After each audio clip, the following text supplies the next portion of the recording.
আসসালামু আলাইকুম, সবাই কেমন আছেন? অনেকদিন পরে তো যারা লন্ডনে আছেন, আপনাদের জন্য একটা সুখবর নিয়ে আসছি।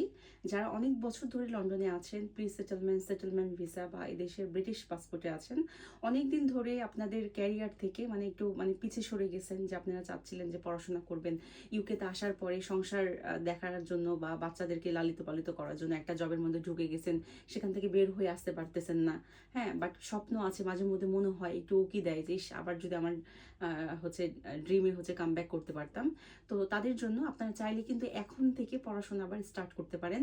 ইউকে সরকার আপনাদের জন্য যে কত কত সুযোগ সুবিধা দিছে, ট্রাস্ট মি, আপনারা হয়তো বা অনেকে বিষয়গুলো জানেন না। জানলে চাকরির পাশাপাশিও কিন্তু আপনার ক্যারিয়ারকে প্রোগ্রেশন করে অনেক দূর নিয়ে যেতে পারতেন, এটা আসলে জানেন না। ইউকে সরকার আপনাদেরকে, আপনারা চাইলে চাকরি যে করতেছেন সেটার পাশাপাশি পার্ট টাইম, পার্ট টাইম বলতে আপনি সপ্তাহে একদিন অনলাইন, একদিন ফিজিক্যালি আপনার কলেজে গিয়ে বা বিশ্ববিদ্যালয়ে গিয়ে ক্লাস করতে হবে। এবং পড়াশোনাটা একেবারে ফ্লেক্সিবল, আপনি অনার্স লেভেলের সার্টিফিকেট পাবেন 4 ইয়ার্স 2 ইয়ার্সের কোর্স করার পরে, ঠিক আছে। এবং আপনাকে গভর্নমেন্ট আপনাকে ফান্ড দিবে, পড়াশোনার খরচ দিবে, স্কলারশিপ দিবে, এবং মেনটেনেন্স ফান্ড দিবে। তো এইটা শুধুমাত্র ইউকেতে যারা আছেন, আপনাদের যাদের অলরেডি ডকুমেন্ট নিয়ে কোনো ইস্যু নাই, সেটেলমেন্ট, প্রি সেটেলমেন্ট এবং ব্রিটিশ পাসপোর্টে আছেন, তাদের জন্য।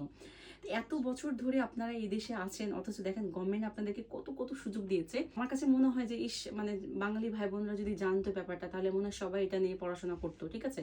কারণ আপনি যদি এই দেশে পড়াশোনা করেন, তাহলে কিন্তু আপনি এদেশে কাজের সুযোগ আপনার বাড়বে। কারণ এদেশের গভর্নমেন্ট চাই যে আপনারা ভালো কিছু করেন, আপনারা পড়াশোনা করেন, আপনারা প্রফেশনাল ভালো ভালো জায়গায় চাকরি করেন। দেখেন আমরা ইন্টারন্যাশনাল, আমি, আমার হাজবেন্ড বলেন, আমরা ভালো ভালো জায়গায় জব করতেছি এই দেশে, প্রফেশনাল জবগুলো করতেছি বড় বড় জায়গায়। অথচ গভর্নমেন্ট চাই যে যারা এই দেশে সেটেলমেন্টে আছে, এই দেশের ব্রিটিশ, তারা এই ধরনের সুযোগগুলো পাক। তো এই সুযোগগুলো কিভাবে দিবে গভর্নমেন্ট আপনাকে? আপনাকে তো ওই পর্যন্ত যেতে হবে, তাই না? তো আমি আপনাদেরকে বলে রাখি, এখানে কিন্তু বয়সের কোনো সমস্যা নাই, আপনারা যে কোনো বয়স থেকে স্টাডি শুরু করতে পারেন।